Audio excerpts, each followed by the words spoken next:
Hey everybody, Trendane here. I finally decided what I want my next YouTube series to be. Now this one's going to be short. It's going to be maybe 3 episodes, I think, maybe at the most. That's all I have planned right now is 3. Anyway, it's called L2QA. Ooh, now what does that mean? Well, learn to quality assurance, which grammatically speaking is a horrible sentence, but let's move on. That in and of itself is a bug. So let's say, for example, that you think you want to be a quality assurance tester. How do you know? Do you even know what it's like? Well, I do, because that's what I do for a living. And every now and again I'll tell somebody, no, I'm a quality assurance tester. I do QA at a video game company. And they're like, oh, you get to play video games for a living? And I'm like, no, I get to test video games for a living. It's a very different thing. Very important not to confuse the two. And they're like, oh, well, it's pretty much the same thing. No, it's not. And let me tell you why. That's basically, instead of telling people one by one, I figured I'll tell you all. It saves me a lot of time. I got other crap I need to do. So like I said, this is going to be kind of a 3-part series. And if you see annotations above my head right now, like say for episode 3 or episode 2,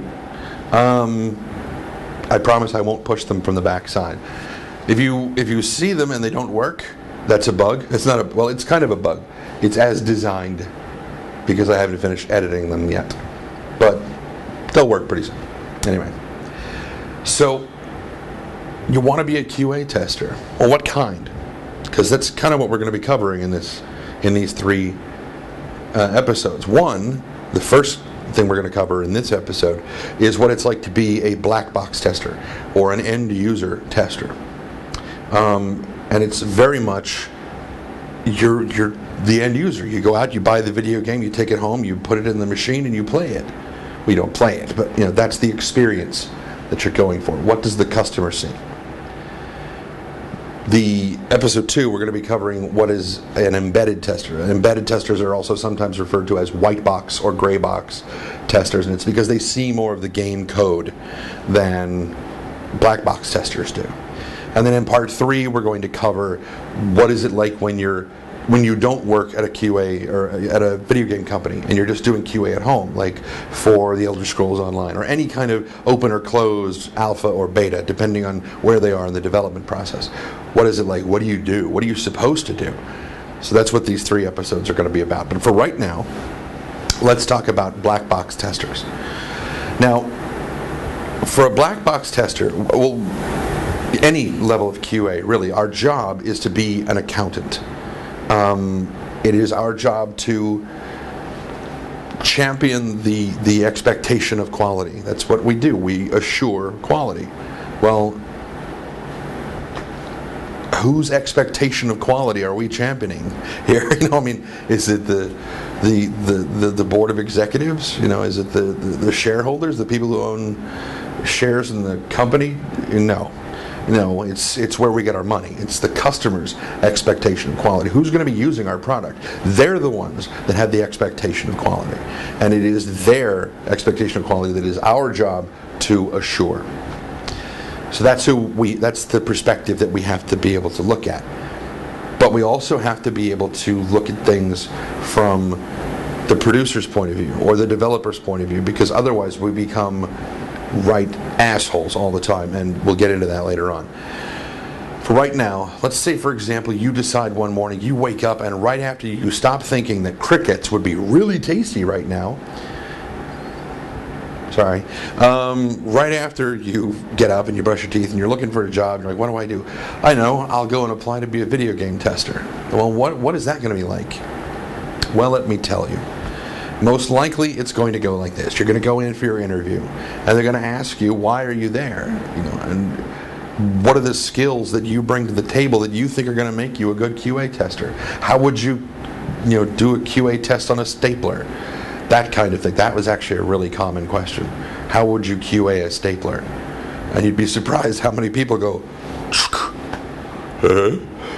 there's a lot more to it than that. And if you stop and you think about it and you look at it from different perspectives, you'll actually see what that is. Anyway, so what are some of the best skills that make the best testers? In my opinion, chief among those is communication.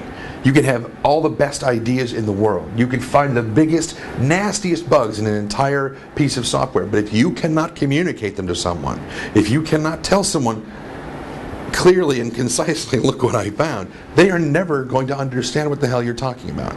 You have to be able to communicate. After that, I would say attention to detail. Now, that kind of goes in line with what I was talking about being able to change your perspective. Because to say attention to detail makes it sound like you're just diving in and you're nitpicking on all the little stuff. But sometimes you have to be able to back up and see this really huge picture. To be able to watch where the game flow is really, really good and where it starts to kind of falter a little bit and the game gets boring. And then you dial in and you look for details as to why it's boring. And that's where things get kind of hairy, because then, I mean, you're not the game designer. You don't get to decide what it should or shouldn't do, how it should or shouldn't play. That's why words like should and supposed to don't readily enter into a QA tester's vocabulary, or at least they shouldn't. We'll cover those in a bit. Those are subjective and objective things, and we'll get to that. Patience would be another great skill to have. If you are not patient, if you're the kind of person who easily gets frustrated when people don't agree with you, oh my God, are you in trouble? Because I guarantee you, this entire industry is going to drive you mad. You're going to lose your damn mind. It is extremely just... One of the problems is that QA oftentimes is regarded as all they do is bitch about shit. They just point out where people have screwed up. That's wrong, that shouldn't do that. Don't say should. This is wrong, this is broken, yada yada yada. All we seem to do is point out flaws, and that gets on people's nerves a lot. And that's why QA, especially in the video game industry, tends to carry a bit of a negative, stigma along with it. That's why it's so important, especially if there are any QA leads or QA managers or whatnot watching this right now. Try to set up a best practice where you guys have the opportunity to give positive feedback as well. Send positive notes up the chain so that you're not constantly complaining about what's wrong with the software. Say, this control scheme was incredibly intuitive. I didn't have to look up any key mappings. It felt right. I knew exactly what I was doing.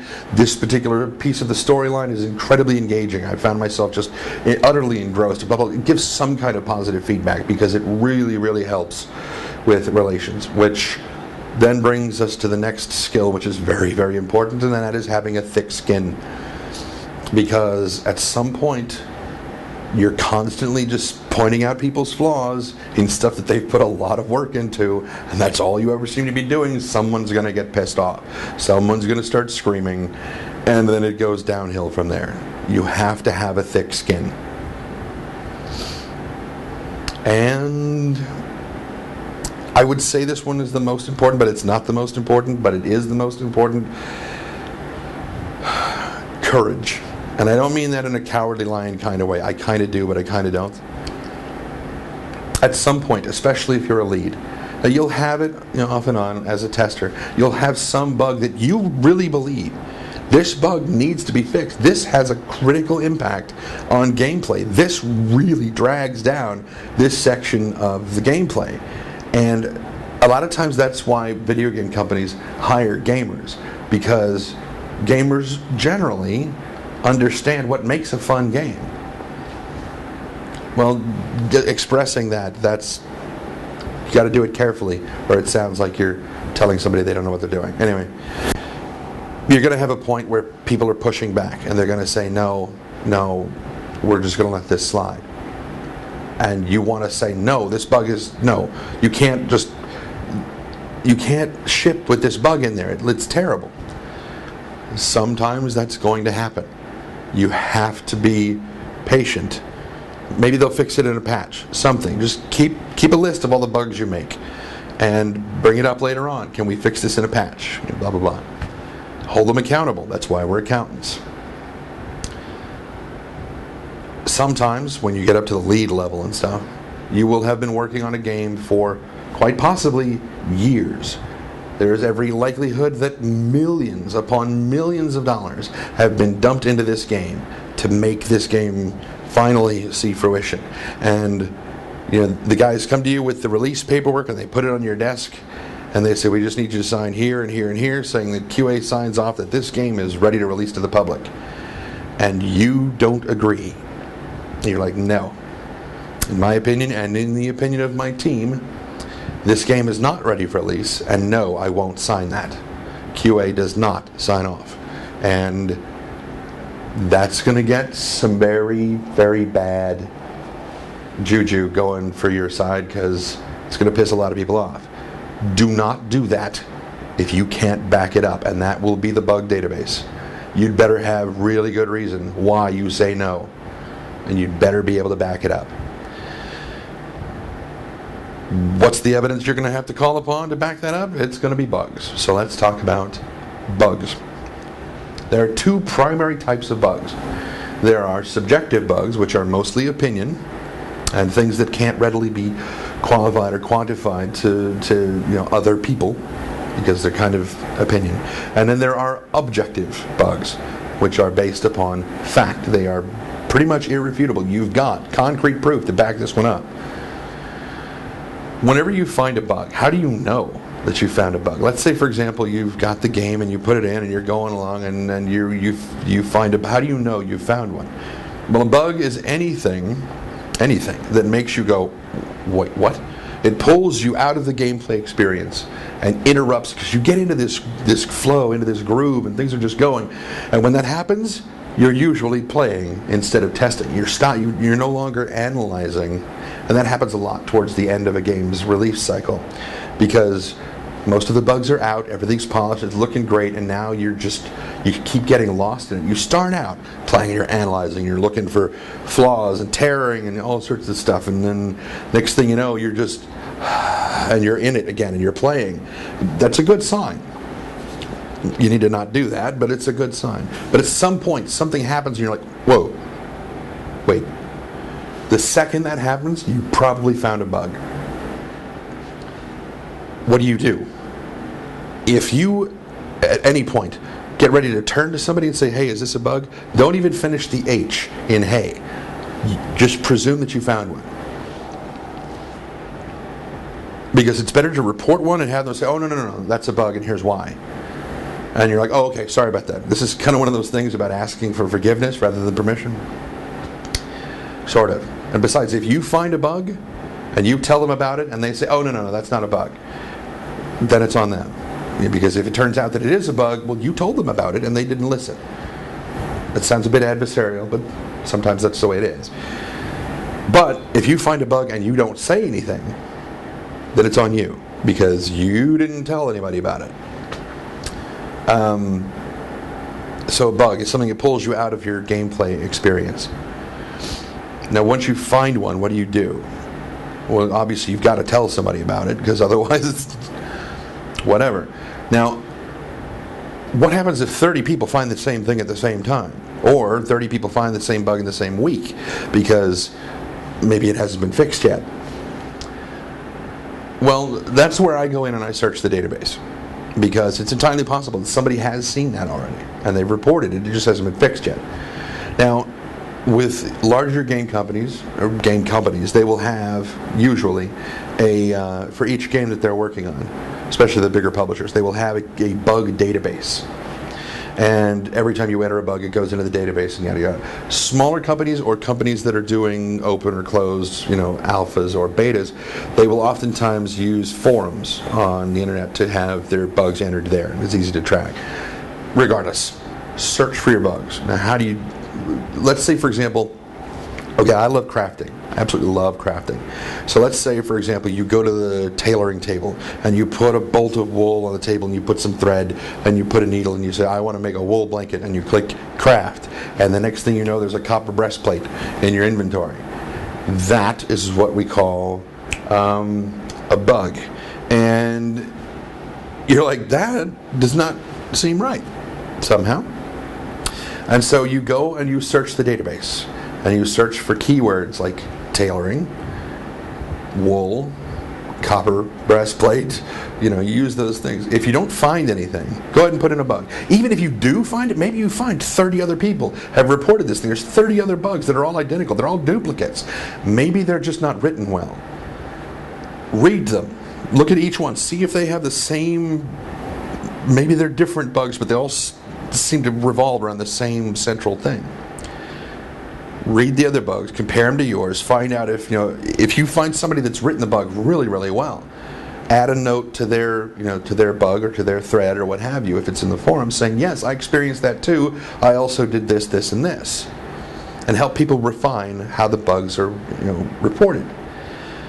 So what is a proper bug format? How do you write a bug properly? How do you know that you've written it properly?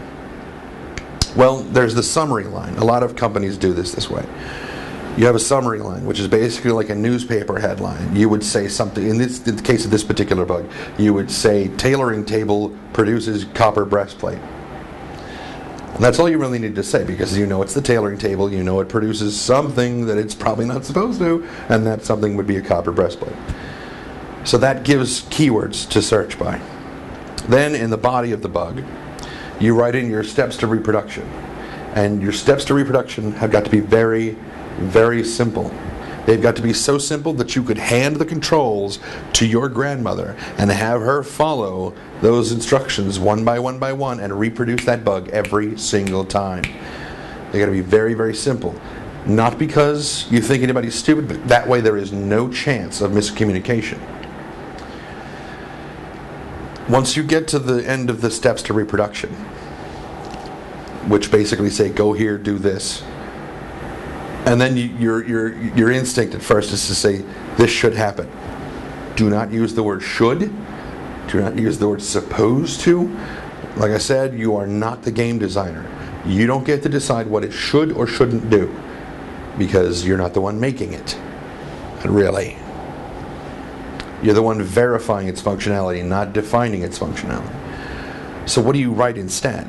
You write what you expect to happen. Your steps to reproduction say, go here, do this. This is what I expected to happen. That is objective. This is what I expected. That's fact. Nobody can argue that. This crafting system sucks. That is subjective. That doesn't do anybody any good. So, go here, do this. Expected result. Player receives, character, not the player. The player doesn't receive, a wool blanket in their inventory. You have a big wool blanket in your pocket while you're sitting at the keyboard.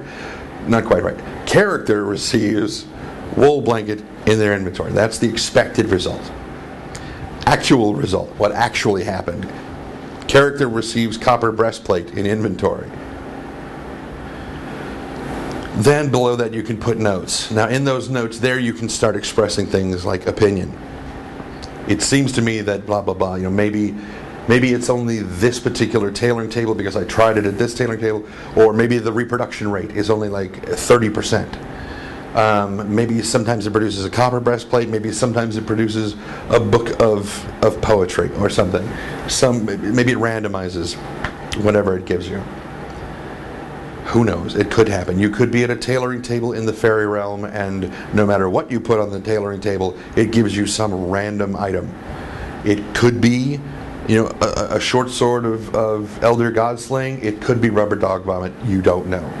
You're not the one designing it. But that could be really cool. Jot that down somewhere. Sorry. So, proper bug format. There you go. So you've reported it. What happens then? Well, it goes into the hands of the developer and they fix it. Now, if you're at a video game company, once they've fixed it, they will send it back, claim fixed. And then you go through your bug again and you go through the steps. And if the same thing happens, if it's still broken, you say, sorry, fix failed. Here's the bug, or here's the build I tested it in, and you send it back. And then they try to reapply the fix or whatever, and they say, oh, right, crap, sorry. It wasn't in that build, it was in this one, and they send it back, claim fixed again. You get the right build, and you test it, and it's fine. You say, fix verified, and send it on its way. Or, maybe they will wind up having so much trouble with this thing that they remove the tailoring system for a while. It's possible. And they just say, we will put the tailoring system back in a patch later on. It's just, there's too much stuff for us to, because bugs, no game ever goes out finished and polished and complete and perfect. That does not happen. There are always bugs that get out. It's just the nature of the beast. That's the way it is. Sometimes you will be a test lead and you have to make concessions. You have to say, yes, okay, I recognize that these bugs are in there. We don't really have time to fix them right now, but we will fix them later on in a patch or something. And keep a list of those bugs. We are accountants. Make sure that those bugs are addressed in a patch if it says that they're going to be, addressed. Keep a list of your bugs so that you can go back and check them later and make sure that they don't reoccur. Because sometimes you'll fix them, and then like a month later, they pop back up again. And you're like, wait a minute, that was fixed. It happens. No game goes out perfect. Every bug that gets fixed could create 3 new bugs. You don't know. You got to be patient. You got to be tenacious, consistent. You got to be strong, and you have got to be willing to have fun, because you're making games. Damn it, you're making games, which is a really rough job sometimes, but it's worth it. So let's say, what do you say we move on to episode 2? We talk about embedded testers, or white box or gray box testers, whatever they're calling them these days. You kids and your blah blah blah, whatever. All right, so we'll move on to episode 2.